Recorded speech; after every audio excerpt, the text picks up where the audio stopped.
ప్రేక్షకులకు నమస్కారం. ధర్మ సందేహాలు కార్యక్రమానికి స్వాగతం. శ్రావణ మాసంలో ప్రతిరోజు పర్వదినం అయినప్పటికీ రేపటి రోజున ఒక విశిష్టత ఉంది. ప్రకృతిలోని జీవాలను సైతం దైవ స్వరూపంగా ఆరాధించే పర్వదినాలలో నాగపంచమి ఒకటి. ఇదే రోజున గరుడ పంచమి కూడా. మరి నాగపంచమి, గరుడ పంచమికి సంబంధించి ప్రేక్షకులు మెయిల్స్ ద్వారా అడిగినట్టు ప్రశ్నలకు శాస్త్రీయమైన సమాధానాలు తెలియజేసేందుకు మనతో పాటు ఉన్నారు ప్రముఖ ఆధ్యాత్మికవేత్త డాక్టర్ కాకునూరి సూర్యనారాయణమూర్తి గారు. వారితో మాట్లాడి మరిన్ని విషయాలు తెలుసుకుందాం. నమస్కారం గురుగారు. నమస్కారం అమ్మా. గురుగారు, ముందుగా మొదటి ఉత్తరాన్ని చూద్దామండి. చిరంజీవి గారు గోదావరి కర నుంచి అడుగుతున్నారు ఈ ప్రశ్నని. నాగపంచమి ఆరాధన ఎలా చేయాలి తెలియజేయండి అంటూ రాస్తున్నారు. నాగపంచమి తెలుగువారికి సంబంధించి నాగులను ఆరాధించడం వర్ష ఋతువుతో ఆరంభం అవుతుంది. నమో అస్తు సర్పేభ్యో ఏకే చ పృథివీ మను ఏ అంతరిక్షే ఏ దివితేభ్య సర్పేభ్యో నమః ఏ దోరోచనే దివో ఏ వాసూర్యస్య రశ్మిషు ఏషామప్సుషుతః కృతంతేభ్య సర్పేభ్యో నమః యా ఇషవో యాతు ధానానాం ఏ వా వనస్పతి గుమ్రను ఏవా వటేషు శేరతే తేభ్య సర్పేభ్యో నమః. ఈ విధంగా సర్ప సూక్తం ఒకటి మనకు వేదంలో లభ్యమవుతుంది. ఆషాఢ మాసంలోనే పంచమి తిథి నాడు సర్ప ఆరాధనకు శ్రీకారం చుట్టాలి. శ్రావణ మాసం ఆరంభంలో చవితి తిథి నాడు నాగ చవితి అన్న పేరిట సర్పములను ఆరాధన చేయడం సంప్రదాయం. అలాగే మరుసటి రోజున పంచమికి గరుడ పంచమి అంటారు. నాగ చవితి, గరుడ పంచమి. ఇలా శ్రావణ మాసంలో ఆరంభం చేసిన ఈ నాగులను ఆరాధించేటటువంటి వ్రత విధానం శ్రావణ పౌర్ణిమ నాడు నాగబలి అన్న పేరిట ఎక్కడైతే పుట్టలు ఉంటాయో ఆ పుట్టలు ఉండేటటువంటి చోటకి వెళ్ళి పేలాలు, జొన్నలు, అలాగే నువ్వులతో చేసినటువంటి చలిమిడి ఈ పదార్థాలను అక్కడ భద్రపరిచి వాటికి సమర్పించి పుట్టమన్ను సేకరించి కంటికి రక్షగా ధరించి రావడం. ఈ వ్రతం ఇలాగే కొనసాగిస్తూ కార్తీక మాసంలో శుక్లపక్షంలో వచ్చేటటువంటి నాగుల చవితితో పూర్తి చేయడం సంప్రదాయం. పంచమి తిథికి గరుడ పంచమి అని చెబుతాం మనం. వన్నిత్వస్తు హిమాద్రిజ గణపతి సర్ప. పంచమి తిథి నాడు సర్పాలనే పూజించాలి అని మనకు జ్యోతిషం చెప్పినప్పటికీ శ్రావణ మాసంలో చవితి నాడు సర్పములను పూజించడం, పంచమి నాడు గరుత్మంతుడిని ఆరాధించడం రెండు మనకు భిన్న రూపాలలో కనిపిస్తాయి. గరుడ పంచమి వ్రతం అనే వ్రతం ఒకటి వ్రతరత్నాకరం అనే గ్రంథంలో కూడా మనకు లభిస్తుంది.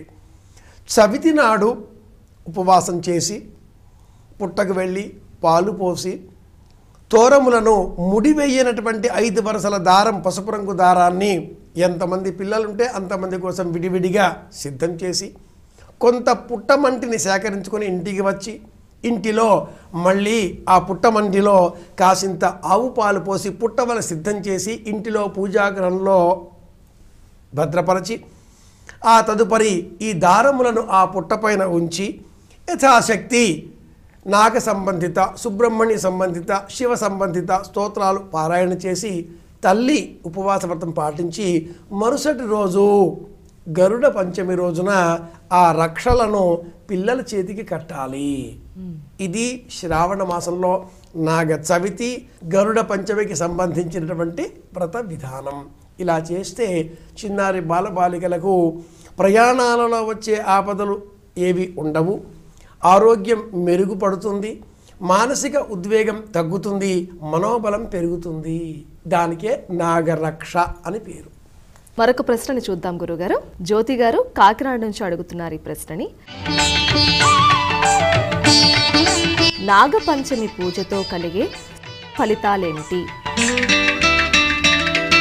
ఒకటి, సనాతన భారతీయ ధర్మాల పట్ల విశ్వాసం. 2, ఉపవాస వ్రతం పాటించినందువలన మనోబలం.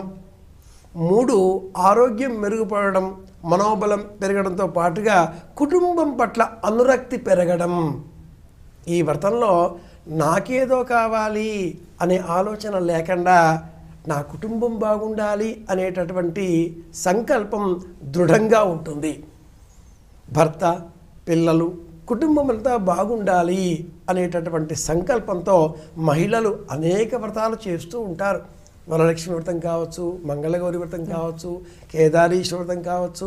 అన్ని వ్రతాల ఆచరణ విధానం ఒక విధంగా ఉండగా సర్పాలకు సంబంధించి అవి విషజీవులు, కాటు వేస్తే మనకు కాలాంతకుడు కనిపించేటటువంటి స్వభావం కలవి.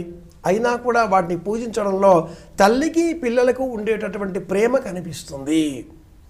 వినత కుమారుడు గరుత్మంతుడు, కద్రువ సంతానం గరుడులు లేక ఈ సర్పాలన్నీ కూడా గరుత్మంతుడికి వ్యతిరేకంగా ఉండే జీవులు. కద్రువ కుమారులు సంతానంగా ఉండేవారు సర్పాలు, వాళ్ళకి కాద్రవేయులు అని పేరు, అవి సర్పాలు. వినత కుమారుడైన గరుత్మంతుడికి వీరు సహజమైన ఆహారం. గరుత్మంతుడు అంటే గరుడ పక్షి సర్పాలను తినడం మనం గమనిస్తూ ఉంటాం. కద్రువ వినతను తనకు దాసిగా చేసుకుంది. ఏ రకంగా అంటే ఉచ్చైశ్రవం తోక నల్లగా ఉంటుంది అని బాధించి నల్లగా కనిపించడం కోసం సర్పాలను వెళ్ళి ఆ తోకకు చుట్టుకోమని చెప్పి మాయోపాయంతో వినతను తనకు దాసిగా చేసుకుంది. నా తల్లి దాస్యం ఏ విధంగా తొలగిపోతుంది అని గరుత్మంతుడు అడగగా నా కుమారులకు అమృతం తీసుకుని వచ్చి ఇస్తే వారికి ముక్తి ఆనందము లభిస్తాయి, అమృతత్వం లభిస్తుంది, మీ తల్లికి దాస్యం పోతుంది అన్నది కద్రువ. కద్రువకు పిల్లలపైన ఉండే ప్రేమ అక్కడ, గరుత్మంతుడికి తల్లిపైన ఉండే ప్రేమ ఇక్కడ. తల్లి పిల్లల మధ్య అనుబంధాన్ని రెండు విధాలుగా చూపించే కథ ఇది. పిల్లలపైన తల్లికి ఉండే ప్రేమ సహజం. పిల్లలు తల్లిపైన అపారమైన ప్రేమ చూపించేది ఈనాటి కాలంలో కాస్త అరుదైపోతున్న తరుణంలో ఈ కథను విందాం. తల్లి పడేటటువంటి వేదన పిల్లల కోసం తెలుసుకుందాం అనేటటువంటి ఊహతో సనాతన ధర్మం ఇటువంటి వ్రతాలలో ప్రత్యేకమైనదిగా నాగ చవితి, గరుడ పంచమి ఈ వ్రతాలను సూచించింది. గరుత్మంతుడిని మాతృ ప్రేమను చూచిన ఆ శ్రీమన్నారాయణమూర్తి ఆశీర్వదించాడు, తనకు వాహనంగా స్వీకరించాడు. స్వీకరించిన రోజు ఇది అని మన పురాణాలు చెబుతున్నాయి. కనుక పిల్లలకు తల్లిపైన అపారమైన ప్రేమ ఉండాలి.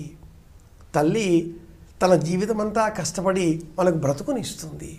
అలాంటి ఆ తల్లి క్షేమం కోరి మనం కూడా కాస్త మన బాధ్యతను పూర్తి చేయాలి అనే ఉద్దేశంతో గరుడ పంచమి, పిల్లల క్షేమం కోరి తల్లి చేసేటటువంటి వ్రతం నాగ చవితి వ్రతం. ఈ వ్రతాన్ని ఆరాధించే క్రమంలో రెండూ కలిసి ఉంటాయి. బియ్యం పిండి బెల్లంతో చేసిన చలిమిడి కానీ, నువ్వులు బియ్యంతో కలిపి చేసిన చలిమిడి కానీ ఈ రోజున పిల్లలకు ఆహారంగా అందించడం తగ్గిపోతున్నటువంటి వేడి విలువలను శరీరంలో పెంచడం ఒక సైంటిఫిక్ కోణం, శాస్త్రీయ వైజ్ఞానిక కోణం కాగా, రెండవది ఆహార పదార్థాలలో మార్పును చూపిస్తూ పిల్లలు తల్లి మధ్య ఉండేటటువంటి అనుబంధాన్ని దృఢతరం చేయడం అనేది ఈ వ్రతాల యొక్క పరమ ప్రయోజనం. మరొక ప్రశ్న చూద్దాం గురుగారు. జ్యోతి గారు అడుగుతున్నారు ఈ ప్రశ్నని కాకినాడ నుంచి. సుబ్రహ్మణ్య స్వామిని సర్పరూపంలో ఎందుకు ఆరాధిస్తాం? సుబ్రహ్మణ్యోగం సుబ్రహ్మణ్యోగం సుబ్రహ్మణ్యోం అని వేదంలో ఒక చోట ఈ పదం వినిపిస్తుంది. ఆ సుబ్రహ్మణ్య పదాతీన్ అని మరి ఒక సందర్భంగా క్రతువు నిర్వహించేటటువంటి సమయంలో యజ్ఞాగాది క్రతువులలో ఒక ఋతువిక్కును సుబ్రహ్మణ్యుడు అని స్వీకరిస్తుంది ఆ విధానం. సుబ్రహ్మణ్యుడు సరైనటువంటి మార్గ నిర్దేశం చేసేటటువంటి వాడు అని స్కంద పురాణం వివరిస్తుంది. ఈ భూమి శివుడు, భూమి మీద మొలకెత్తేటటువంటి చెట్లు చేమలు ప్రకృతి పార్వతి, భూమిలో ఉండేటటువంటి గురుత్వ ఆకర్షణ శక్తి సెంట్రల్ గ్రావిటేషన్ పవర్ అది గణపతి, సర్వజనమే వశమానయ అందుకే ఆ మంత్రం. ఈ భూమి సూర్యుని చుట్టూ ఒక ఊహాజనిత కక్ష్య ఆర్బిట్ అందాం సిద్ధం చేసుకొని ప్రయాణం చేస్తూ ఉంటుంది. ఆ ఊహాజనిత కక్ష్య ప్రయాణించే మార్గమే సుబ్రహ్మణ్యుడు. కాలరూపం సర్పస్వరూపం సుబ్రహ్మణ్యుడు. ఆ సర్పస్వరూపుడైనటువంటి సుబ్రహ్మణ్యుడికి వాహనం నెమలి, ప్రత్యక్షంగా ఉండే శత్రు స్వభావం కలది. మనకు సైన్స్ పరంగా వైజ్ఞానికంగా పురాణ కథలను మనం అనుశీలనం చేసుకుంటే ఈ నక్షత్రాలన్నీ కూడా పురాణ కథనాలలో ఏవైతే చెప్పబడి ఉన్నాయో ఆ కథనాలన్నీ కూడా నమో అస్తు సర్పేభ్యో ఏకేచ పృథివీమను ఆ మంత్ర సూక్తాలలో ఆశ్లేష నక్షత్ర మండల సమీపంలో సంచారం చేసేటటువంటి నక్షత్రాల గతులే సుబ్రహ్మణ్య స్వరూపం అని మనకు ఋగ్వేద విజ్ఞానం జ్యోతిష విజ్ఞానం వివరిస్తుంది. ఆశ్లేష సర్పస్వరూపము. గణపతి మండలంలో కూడా నాగయజ్ఞోపవీతనుడు అన్నట్లుగా కూడా ఆయన చూపిస్తారు. చలించే స్వభావానికి కదిలే స్వభావానికి సుబ్రహ్మణ్యుడు అని పేరు. ఆ చలించే స్వభావాన్ని నియంత్రించేటటువంటిదే మయూరం ఆయన వాహనం కనుక సుబ్రహ్మణ్యుడిని శివ కుటుంబంలోని వాడిగా శివుడు భూమి, పార్వతి ప్రకృతి, సుబ్రహ్మణ్య స్వామి ప్రయాణించే గమన వేగం, గతిశీలత, స్థిరశక్తి గతిశక్తి అన్నప్పుడు స్థిరశక్తి గణపతి, గతిశక్తి కుమారస్వామి. సుబ్రహ్మణ్యుడు, స్కందుడు, శరవణభవుడు, మురుగన్ అని తమిళియన్స్ పిలుచుకుంటారు. మురుగన్ అంటే అందగాడు అని అర్థం. శ్రావణ మాసంలో చవితి నాడు సుబ్రహ్మణ్యేశ్వర స్వామి వారిని పూజించాలి. ఎరుపు రంగు వస్త్రాన్ని ధరించాలి. ఎరుపు రంగు దారాన్ని చేతికి రక్షగా కట్టుకోవాలి. ఎర్రని వస్త్రాలను దానం ఇవ్వాలి. తల్లి ఉపవాస వ్రతం పాటించాలి. మరుసటి రోజు నాగ పంచమి లేదా గరుడ పంచమి. ఆ రోజున పిల్లలకు రక్ష కట్టాలి. ఇది వ్రతం. ప్రశ్న చూద్దాం గురుగారు. భవానీ గారు అడుగుతున్నారు ఈ ప్రశ్న హైదరాబాద్ నుంచి. నాగ ప్రతిష్ఠ ఎందుకు చేస్తారు, కలిగే ఫలితాలేమిటి తెలియజేయండి అంటూ రాస్తున్నారు. నాగ ప్రతిష్ఠ చేసే విధానం ప్రతిష్ఠా మందారం, ప్రతిష్ఠా మయూఖం, ధర్మసింధు, నిర్ణయ చంద్రిక ఈ గ్రంథాలలో సవిస్తరంగా చెప్పబడి ఉంది. 3 రోజులు ఉపవాస వ్రతం పాటించడం, సంతాన గోపాల రత్నాకరం అనే వ్రతాన్ని పాటించడం, సంతానం లేకపోయినా కలిగిన సంతానం నష్టమైన కాకవంధ్య, కదలి వంధ్య ఇలాంటి వంధ్యాత్వ దోషాలు, ఒకే సంతానం కలిగి ఉండడం కూడా ఒక వంధ్యాత్వ దోషం అని మనకు శాస్త్రం చెబుతుంది. అల్ప సంతానం అయినా, సంతాన నష్టం కలిగిన, సంతానానికి ఎదుగుదల, మానసిక ఎదుగుదల, అభివృద్ధి లేకపోయినా, సంతానం ఇంటికి దూరంగా ఉంటున్నా, ఒంటరితనం బాధిస్తున్నా ఇలాంటి అనేక సందర్భాలలో నాగ ప్రతిష్ఠ చెయ్యాలి అంటుంది శాస్త్రం. జ్యోతిష శాస్త్రాన్ని అనుసరించి ఎవరికి వారికి వారి కుండలి జాతక చక్రంలో పంచమ భావం సంతానం, పంచమ భావంలో రాహువు ఉన్నా, పంచమానికి పంచమం నవమం, నవమంలో రాహువు ఉన్నా, లేక జాతకంలో కాలసర్ప దోషం, రాహుకేతువుల మధ్యన గ్రహాలన్నీ ఒకవైపు రావడం ఇలాంటి దోషం ఉన్న రాహుదోషం, పితృదోషం, కాలసర్ప దోషం అని వీటిని పిలుస్తారు. జాతక చక్రంలో ఇలాంటి దోషాలు ఉన్నా కూడా నాగ ప్రతిష్ఠ చెయ్యాలి అని శాస్త్రం. 2 జంట నాగులు, ఈ 2 జంట నాగులకు ఇరువైపున ఒక్కొక్క నాగం, సర్పాలు సంతాన రూపంగా ఇలా నాగ కుటుంబాన్ని ద్వారబంధానికి ఇరువైపులా చిత్రించడం, ఆలయాలలో వేప చెట్టు లేక రాగి చెట్టు కింద నాగములను శిల్ప రూపంలో, శిలా రూపంలో ప్రాణప్రతిష్ఠ చేసి స్థాపన చేసి పాలతో అభిషేకించడం ద్వారా సంతానం పొందవచ్చు, సంతానానికి ఉన్నత స్థితిని సముపార్జింపజేయవచ్చును అని కూడా శాస్త్ర ప్రమాణం. రాగి చెట్టు, వేప చెట్టు కింద నాగ ప్రతిష్ఠ చెయ్యాలి.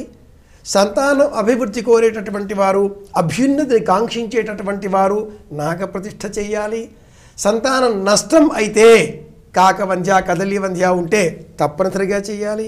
అన్నిటికంటే కూడా ముఖ్యంగా జాతక చక్రంలో ఎవరికి వారికి లగ్నంలో కానీ, పంచమంలో కానీ, నవమంలో కానీ లగ్నానికి రాహు దృష్టి ఉంటే కానీ ఇలాంటి సందర్భాలలో రాహుదోషం, కాలసర్పదోషం, సర్పదోషం అని పిలుస్తారు. అవి ఉన్నప్పుడు తప్పనిసరిగా నాగ ప్రతిష్ఠ చెయ్యాలి. మరొక ప్రశ్న చూద్దాం గురుగారు. అనిల్ గారు అడుగుతున్నారు ఈ ప్రశ్నని కడప నుంచి. గరుడ పంచమి పూజ ఎలా చేయాలి? గరుడ పంచమి ఈ నాగ పంచమితో సంబంధించినదిగా ఉంటుంది. పురాణాలలో ఈ రోజున జీమూత వాహనుడిని కూడా స్మరించుకోవాలి అని ఒక వృత్తాంతాన్ని పురాణాలు తెలియజేస్తాయి. జీమూత వాహనుడు ఒక యువరాజు. అతడికి సర్పముల పట్ల, జీవకోటి పట్ల అపారమైన ప్రేమ. ఒక సర్పం గరుత్మంతుడికి ఆహారంగా వెళ్ళే సమయంలో ఆ సర్పానికి బదులుగా సర్పం ధరించినటువంటి ఎరుపు రంగు వస్త్రాన్ని జీమూత వాహనుడు ధరించి ఆ సర్పానికి బదులుగా తనకు తాను అర్పించుకొని ఆ గరుత్మంతుడికి ఆహారంగా వెళ్ళి కూర్చుంటాడు. గరుత్మంతుడు ముక్కుతో ఇలా పొడిచి రక్తనాళాలు తీస్తున్నా కూడా బాధతో అరవడు, కదలడు. రుచి గుర్తించినటువంటి ఆ గరుత్మంతుడు ఇది సర్ప శరీరం కాదు అని ఒక్కసారి ఉలిక్కిపడి వెనక్కి జరిగి ఎవరు నీవు అని ప్రశ్నించగా పరిచయం చేసుకుంటాడు. ఇది మొదలుగా గరుత్మంతుడు సర్పములను నేను ఆహారంగా స్వీకరించను అనే వరాన్ని జీమూత వాహనుడికి ఇచ్చినట్లుగా మన పురాణాలు జీవకోటి పట్ల, పర్యావరణం పట్ల, సమతౌల్య స్థితి పట్ల మనకు ఉండవలసినటువంటి బాధ్యతను, మనం చేపట్టవలసినటువంటి పనులను బోధిస్తాయి. జీవకారుణ్యం పెంచుకోవాలి అని చెప్పడమే గరుడ పంచమి వ్రతంలో ఉండేటటువంటి అంతరార్థం.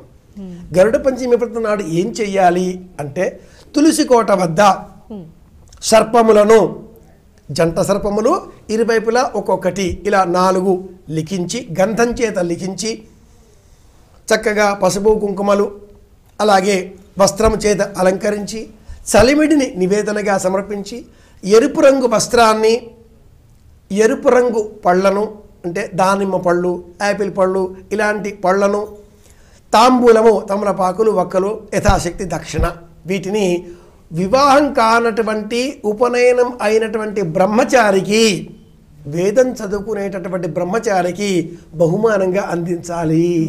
అలా చేస్తే గరుడ పంచమి వ్రతం పాటించినటువంటి ప్రయోజనం, పుణ్యం మనకు లభిస్తుంది.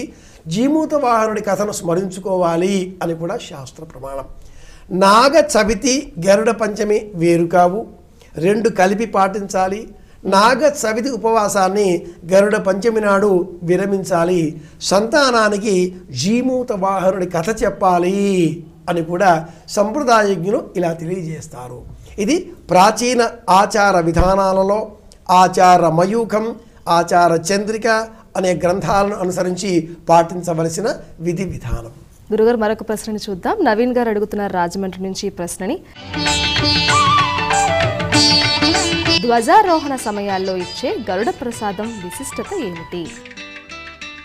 ధ్వజారోహణం లేదా భగవంతుడి సేవలలో 5వ రోజున గరుడ పంచమి అనే సందర్భాన్ని మనసులో పెట్టుకొని అర్చక స్వాములు ఆ ఆలయ నియమాలకు అనుకూలంగా గరుడ వాహన సేవ నిర్వహిస్తూ ఉంటారు. ధ్వజారోహణంలో కానీ, గరుడ వాహన సేవ నిర్వహించేటటువంటి సమయంలో కానీ శ్రీమన్నారాయణమూర్తి లక్ష్మీ సమేతుడై ఆ గరుడుని అధిరోహించి నరకాసుర సంహారం కోసం మాత్రమే వెళ్ళినట్లుగా మన పురాణాలు చెబుతాయి. ఇంకెప్పుడూ కూడా ఆ స్వామి గరుత్మంతుడిని అధిరోహించి ఎక్కడా ఏ ప్రయాణము చేయలేదు. గజేంద్రుడిని రక్షించడం కోసం పరుగున వచ్చాడు. ఇతర సందర్భాలలో అక్కడే ప్రత్యక్షమయ్యాడు, అనేక రూపాల అవతారాలు ధరించాడు. కానీ ఇలా ప్రయాణంగా ఒక్క నరకాసుర వధ కోసం మాత్రమే. ఈ సమయంలో ధ్వజారోహణ సమయంలో కానీ, గరుడ సేవ సమయంలో కానీ అందించే ప్రసాదాన్ని స్వీకరించినట్లయితే తద్వారా కుటుంబానికి, సంతానానికి క్షేమం కలుగుతుంది. సంతానం కానటువంటి వారికి సంతానం కలుగుతుంది. సంతానం అయినటువంటి వారికి వారి ఆరోగ్యం కుదుట పడుతుంది. పిల్లలకు కూడా విద్యాబుద్ధులు అలవడతాయి అని విశ్వాసం. ఇది ఆచార పద్ధతులు, ధర్మాలలో పాటించవలసిన అంశం. గురుగారు, ఈనాటి ధర్మ సందేహాలు కార్యక్రమం ద్వారా ప్రేక్షకులు అడిగిన సందేహాలకు శాస్త్రీయమైన సమాధానాలు తెలియజేశారండి. ధన్యవాదాలు. కృష్ణార్పణం. వీక్షించారుగా నాగ చవితికి సంబంధించిన ప్రత్యేక ధర్మ సందేహాలు కార్యక్రమాన్ని. మీరు కూడా నాగ చవితి పూజ చేసుకొని ఆ సర్పదేవతల యొక్క అనుగ్రహం పొందండి. మరి రేపటి రోజున నాగపంచమి సందర్భంగా భక్తి టీవీలో అనేక క్షేత్రాలలో జరిగేటటువంటి ఉత్సవాలకు సంబంధించిన ప్రత్యక్ష ప్రసారాలను మరి ప్రసారం చేస్తారు. వాటిని వీక్షించి తరించండి. ఇది ఈనాటి ధర్మ సందేహాలు కార్యక్రమం. మరో కార్యక్రమంలో మళ్ళీ కలుసుకుందాం. అంతవరకు సెలవు.